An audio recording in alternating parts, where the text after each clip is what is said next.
Olá, boa tarde. Foi lançada hoje a Rede Nacional de Atenção às Pessoas Egressas.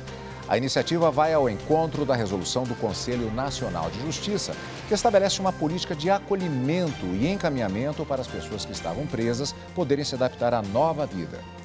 Eu sou Carlos Eduardo Cunha e essa iniciativa é um dos destaques do dia. Vamos aos demais. Com autorização da Justiça, a Polícia Federal faz operação no Espírito Santo para combater o tráfico de drogas no estado. Supremo Tribunal Federal valida a reestruturação do Grupo de Atuação Especializada de Combate ao Crime Organizado do Ministério Público do Rio de Janeiro. E ainda, STF autoriza concurso para cargos vagos em estados e municípios em recuperação fiscal.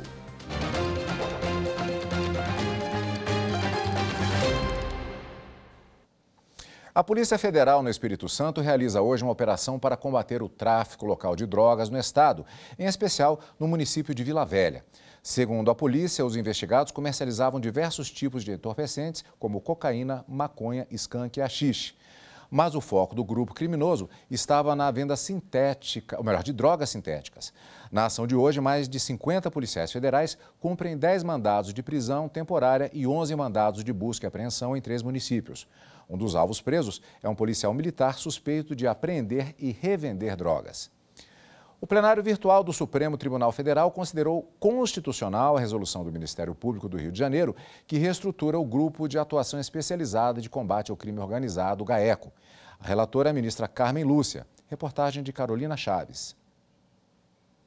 A análise foi na ação direta de inconstitucionalidade apresentada pela Associação dos Delegados de Polícia do Brasil, a DEPOL, que alegou inconstitucionalidade de uma resolução de 2021 do MP do Rio, que reestrutura a organização administrativa do GAECO, responsável por combater o crime organizado. A norma prevê que promotores de justiça possam presidir e conduzir investigações criminais. A Associação dos Delegados de Polícia do Brasil alegou que a alteração viola a lei orgânica do Ministério Público ao extrapolar a função constitucional atribuída aos membros do MP. Para a associação, a função de investigar crimes é de competência privativa das polícias civil e federal.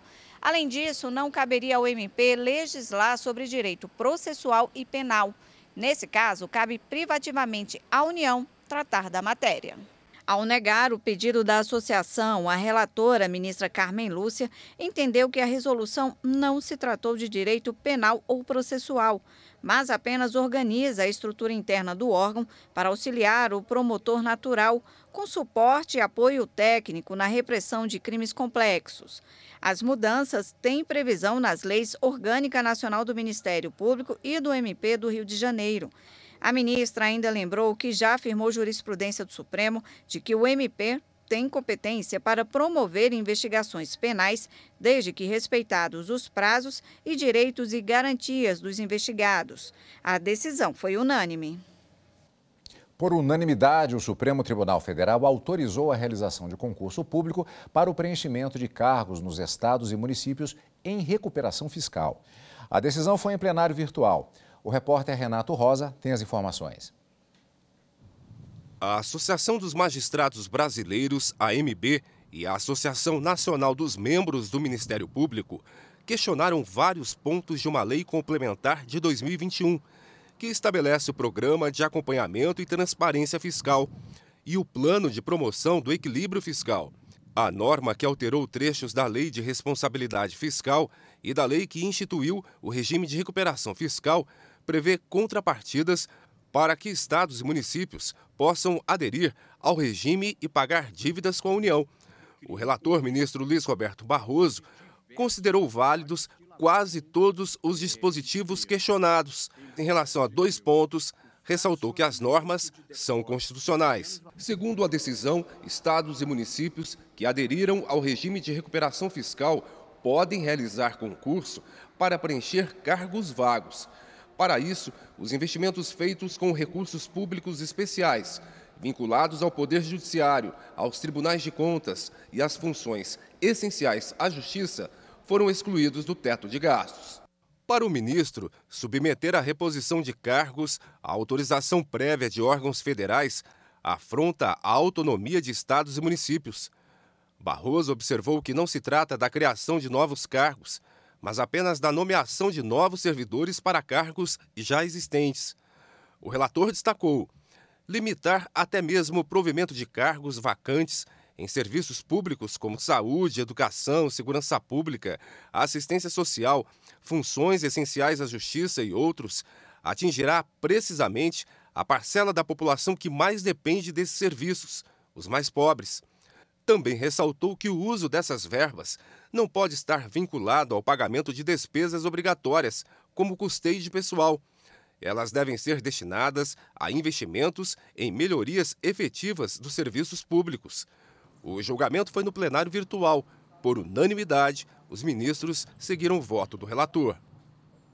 A terceira turma do Superior Tribunal de Justiça decidiu que condômino não tem legitimidade para, individualmente, ajuizar ação para exigir contas contra o administrador do condomínio. A repórter Marina Campos tem os detalhes. Em decisão unânime, o colegiado entendeu que o direito de examinar os livros e os documentos relativos ao condomínio não se confunde com o direito da coletividade dos condôminos de obter a prestação de contas da administração do condomínio. O processo teve início quando uma empresa de shopping center de Cuiabá propôs a ação de exigir contas contra a administradora, buscando esclarecimentos acerca da gestão condominial do shopping. O juízo de primeiro grau extinguiu o feito sem resolução de mérito, devido à ilegitimidade ativa da empresa para exigir sozinha a prestação de contas. Contudo, o Tribunal de Justiça do Mato Grosso, por maioria de votos, reformou a sentença, reconhecendo a legitimidade do shopping. Além disso, o TJ considerou que a convenção de condomínio teria dado à empresa o direito de examinar a qualquer tempo os livros e os arquivos da administração e pedir esclarecimentos à administradora. A relatora do recurso no STJ, a ministra Nancy Andrighi, explicou que o síndico é obrigado a prestar contas anualmente de seus atos à Assembleia e não aos condôminos isoladamente. O condômino somente pode atuar sozinho para requerer a reunião da Assembleia e 1/4 dos condôminos podem convocar a Assembleia se o síndico não o fizer. Ao dar provimento ao recurso especial da administradora do shopping, a ministra observou que todo condômino tem direito de inspecionar os documentos relativos à administração do condomínio, o que não pode ser confundido com o direito de exigir contas, que não pode ser exercido individualmente. A seguir, vamos falar sobre os desafios e os avanços nos últimos 12 meses dos trabalhos no Tribunal de Justiça de Minas Gerais. Eu volto já.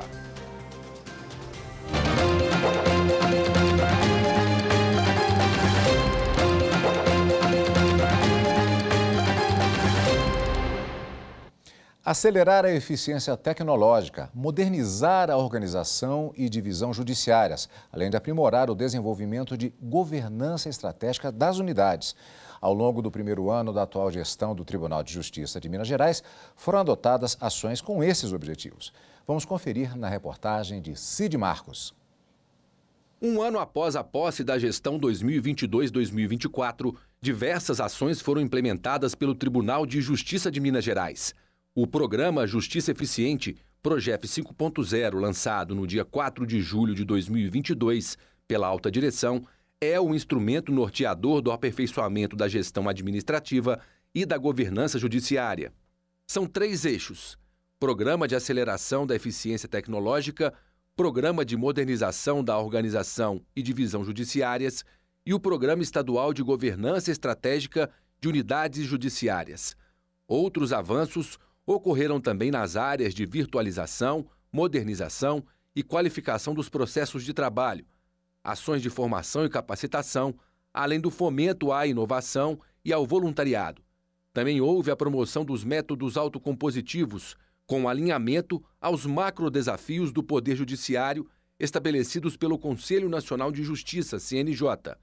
Ao longo desse período, ações do TJMG foram premiadas na área de inovação, na modalidade Boas Práticas na categoria Tribunal pelo CNJ. O TJMG também obteve o reconhecimento internacional da OCDE, Organização para a Cooperação e Desenvolvimento Econômico, pelo trabalho realizado pela Justiça junto ao povo machacali. E ainda o tribunal recebeu menção honrosa no Prêmio Justiça e Inovação. Nesse período de 1 ano, a direção do TJMG fortaleceu a eficiência, transparência e a governança do Judiciário Mineiro.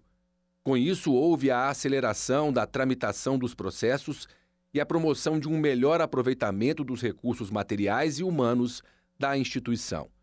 E este primeiro ano da gestão 2022-2024 também participa da história da Justiça em Minas Gerais, porque coincide com o período em que o TJMG completa 150 anos de criação. Para detalhar o assunto, conversamos agora ao vivo, de forma remota, com o presidente do Tribunal de Justiça de Minas Gerais, desembargador José Arthur Filho, a quem eu cumprimento e agradeço pela presença aqui no Jornal da Justiça. Boa tarde, desembargador. Boa tarde, Cadu. É um prazer estar aqui na Rádio e TV Justiça. Para falar exatamente, como vimos na reportagem, momento histórico que coincide exatamente com os 150 anos da Corte e que marca esse primeiro ano, esse balanço desse primeiro ano de gestão, o programa Justiça Eficiente Progef 5.0, que inclui 3 eixos, o que de fato foi cumprido das propostas que foram apresentadas até agora. Olha bem, é com muito prazer que eu digo que nós, quando iniciamos a nossa gestão, lançamos o Progef 5.0, porque o que nos reclama a sociedade é exatamente uma maior eficiência na prestação jurisdicional. Então, o Progef 5.0 é Programa de Justiça Eficiente. E nós realizamos, então, um elenco de projetos para o biênio. E já realizamos, em apenas 1 ano, todos os projetos que foram idealizados para serem realizados no biênio. Portanto, é com grande satisfação que informo ao público da TV Justiça que o Tribunal de Justiça de Minas está realmente muito dinâmico e avançado nas suas propostas, realizando aquilo, tudo que prometeu. Desembargador, a administração, a questão judiciária não para. Quando há o balanço, principalmente quando há o balanço positivo, há uma expectativa em relação ao ano seguinte, aos projetos seguintes. Quais as metas estabelecidas agora? Olha bem, agora nós vamos aprofundar e refinar os programas já implantados, porque o que pode ser medido deve ser melhorado. Então, vamos aí potencializar essas medidas e, obviamente, criar outras ligadas à inovação e tecnologia, que é um dos braços norteadores do nosso projeto. Particularmente, uma questão importantíssima na administração do judiciário é a questão do atendimento ao cidadão, que quer, é claro, uma justiça mais célere e eficaz. Quais são os avanços que já podem ser detectados com relação a esse aspecto específico? Olha, nós tivemos alguns problemas em Minas Gerais, porque nós estamos com 93 comarcas sem juiz. Mas, ao mesmo tempo, fomos inovadores, no sentido de criar um programa que viabiliza julgamentos, programa Pontualidade, que viabiliza julgamentos a serem feitos nessas comarcas por juízes de Belo Horizonte. Criamos também o Núcleo 4.0, que é um sistema de cooperação entre magistrados, visando efetivamente minimizar esse problema criado.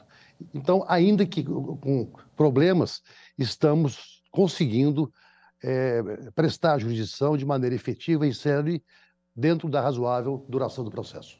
Desembargador, 150 anos de história é um período que mostra grandes transformações no Brasil e no estado de Minas Gerais, que é um estado importante da federação, sempre presente ao longo de toda a história, desde a colonização até a República. É um momento de reflexão em relação ao que foi feito, o que vai se fazer para o futuro? E não há dúvida. Eu tenho a honra e a alegria de poder presidir o tribunal nesse período em que ele completa 150 anos. O que representa os 150 anos? Representa reverência à história. E precisamos do quê? Na verdade, ratificar aquelas iniciativas que foram positivas, e que são a grande maioria, e melhorar aquelas que, eventualmente, ainda assim se encontrem menos dinâmicas. É isso que nós vamos fazer para os próximos anos e tomara a Deus que daqui a 150 anos sejamos muitas vezes melhores. É um momento significativo na história do Brasil, com muitas mudanças, impactos tecnológicos, muita coisa acontecendo. Quais os desafios do ponto de vista de administrar o Poder Judiciário do Estado?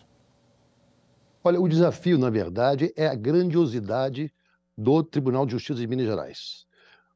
Você veja bem, Cadu, nós temos aqui 853 municípios, 298 comarcas. Se nós fôssemos comparar a uma organização privada, nós podemos dizer que o presidente é um CEO que tem 298 filiais e precisa cuidar. 500 e poucos prédios, um orçamento robusto. Então, é necessário que haja um poder de gestão muito significativo.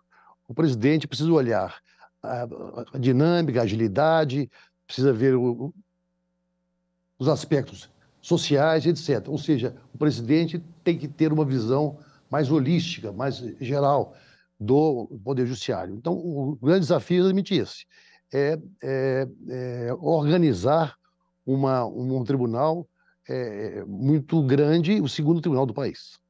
Desembargador, queria agradecer muito a sua participação aqui, desejar boa sorte, inclusive, não só ao desembargador, mas a toda a comunidade do Tribunal de Justiça de Minas Gerais, para a continuidade do trabalho e que, na próxima entrevista do ano que vem, seja plena de sucesso novamente. Muito obrigado pela participação. Vamos em frente. Vamos ver. Muito obrigado. Obrigado. E a seguir, Conselho Nacional de Justiça lança publicações para ajudar na inserção social dos egressos do sistema prisional. Os detalhes em instantes.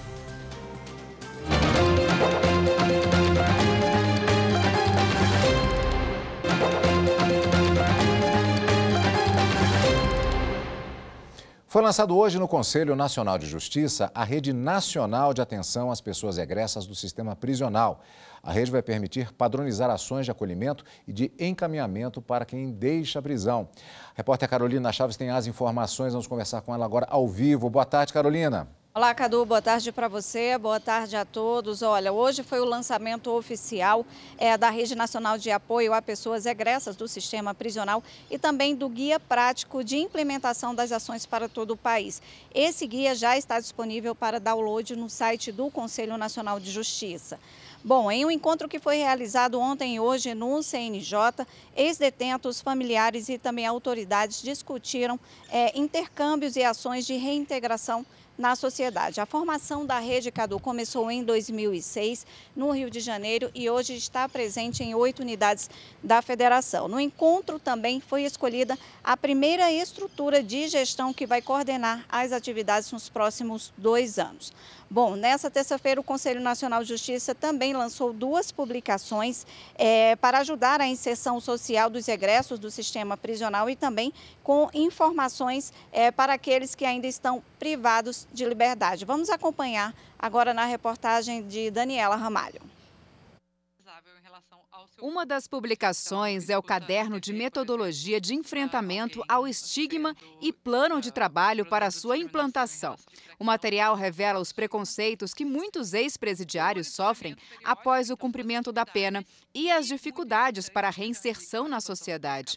A partir daí, traz uma nova metodologia de acompanhamento dessas pessoas para que elas consigam voltar ao mercado de trabalho e ter acesso a direitos básicos, como saúde e educação. Nós falamos não só das relações familiares, sociais e como o estigma impacta elas, mas também como impacta a relação da pessoa com a sua rede intersetorial, de mobilidade, de direito à cidade, de acesso à documentação, de moradia, de saúde, educação, trabalho e renda, e de como muitas vezes a vinculação ao crime é uma das formas de ter uma menor vivência de estigma saindo do sistema prisional.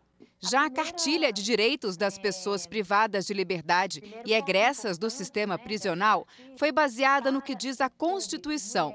Assuntos como racismo, misoginia, etarismo e outras formas de exclusão foram trabalhadas com base na Lei de Execução Penal. A ideia é apostar na informação como ferramenta para o exercício da cidadania. Os objetivos dessa cartilha são 2 básicos, né? A informação e a divulgação. Dentro da informação, a gente vai trazer os direitos sociais e seu acesso, né, incluindo as populações específicas, né, que muitas vezes são mais vulneráveis aos processos de criminalização e seus efeitos, né, como eu já falei, mulheres, pessoas com transtornos mentais, com deficiência, indígenas, migrantes, idosos e etc. Também trazemos informações sobre os processos de execução penal, né, como que funciona a execução penal na prática, trazendo também os deveres legais, e há um outro objetivo que seria a divulgação, né, de políticas públicas e iniciativa de participação social, como o Programa Nacional de Fomento à Leitura, o Programa Nacional de Trabalho no âmbito, né, do sistema prisional, a PNAT, a PNASP, os escritórios sociais, as RAESPs, os mecanismos e comitês de prevenção e combate à tortura, a rede de desencarcera e etc. Todo o material foi produzido por especialistas de diversas instituições, além de pessoas que já passaram pelo sistema prisional. Foi baseado também em entrevistas com os familiares de ex-detentos. A ideia é que todas essas informações cheguem às pessoas que já deixaram a prisão e às que ainda estão cumprindo pena. A 8ª turma do Tribunal Regional Federal da Primeira Região decidiu que dívida tributária de empresa filial pode ser cobrada da matriz, mesmo que ambas tenham CNPJ diferente. Os detalhes da decisão com a repórter Fátima Uchoa. O julgamento envolveu a filial de uma empresa endividada com o fisco. A União recorreu ao TRF1 contra a sentença, visando restabelecer a cobrança integral da chamada certidão de dívida ativa, executada por falta de liquidez e certeza. Já a empresa pediu a nulidade dessa mesma certidão e a exclusão dos valores relativos à Selic e à multa. A CDA, Certidão de Dívida Ativa, é um documento no qual são registrados os débitos de um contribuinte após o prazo para pagamento de tributos e multas se esgotar. Ou seja, sempre que o contribuinte não fizer o pagamento, o fisco, seja municipal, estadual ou federal, formaliza um documento com as informações necessárias para a cobrança. O relator juiz federal convocado, Maurício Rio Júnior, observou que o Superior Tribunal de Justiça entende que a filial é pessoa jurídica que integra o patrimônio da empresa matriz, compartilhando estatutos, sócios e a própria firma, devendo ser considerada uma universalidade de fato sem personalidade jurídica própria. Sendo assim, o patrimônio de ambas, ou na verdade da matriz, responde pelas dívidas da filial. A 8ª turma do TRF1 acompanhou o voto do relator e atendeu parcialmente ao pedido da União para manter na CDA os valores excluídos pela sentença. O colegiado também atendeu em parte a apelação da empresa, reduzindo o percentual da multa aplicada sobre o débito atualizado para 20%. Em Mato Grosso está sendo realizado o primeiro encontro Converge Empresarial. O evento tem como objetivo capacitar operadores jurídicos que atuam na reestruturação de empresas por meio da técnica da mediação. Acompanhe na reportagem de Fernanda Fernandes. A presidente do Tribunal de Justiça de Mato Grosso abriu um encontro na capital que aborda a mediação, negociação e arbitragem como técnicas adequadas para a solução de conflitos no âmbito empresarial. No cronograma estão previstos assuntos como acesso à justiça, negociação colaborativa, recuperação judicial e falência. Nós temos como propósito hoje de trazer e aprimorar o conhecimento em mediação e recuperação judicial, porque acreditamos que o trabalho, a busca em solucionar o conflito antes de levar para o judiciário, ela vai desafogar o judiciário e poder fazer com que as partes construam um acordo e solucionem o seu conflito, o que automaticamente faz uma pacificação social. A capacitação reúne dezenas de operadores do direito e é uma oportunidade ímpar de aprimorar os conhecimentos nessa seara e fortalecer a atuação desses profissionais. Um evento como esse de hoje, que une a advocacia, a administração judicial, magistrados, assessores, é muito salutar no sentido de conscientizar do uso correto dessas ferramentas que vem, inclusive, a desafogar o Poder Judiciário. A desembargadora Clarice Claudino da Silva, que atua na área de pacificação há décadas, lembrou que alguns dos desafios enfrentados pelas empresas em processo de reestruturação são a morosidade, altos custos e o desgaste emocional, além dos impactos negativos na imagem corporativa. Obstáculos que podem ser superados por meio da adoção da mediação. Muito mais fácil e mais eficiente uma mediação extrajudicial antes da propositura de um processo na justiça. Então, nós estamos aqui com esse intuito, estimular e incentivar que câmaras de mediação se dediquem cada vez mais a mediação extrajudicial. O Jornal da Justiça fica por aqui. Obrigado pela companhia, uma ótima tarde e até amanhã. Tchau!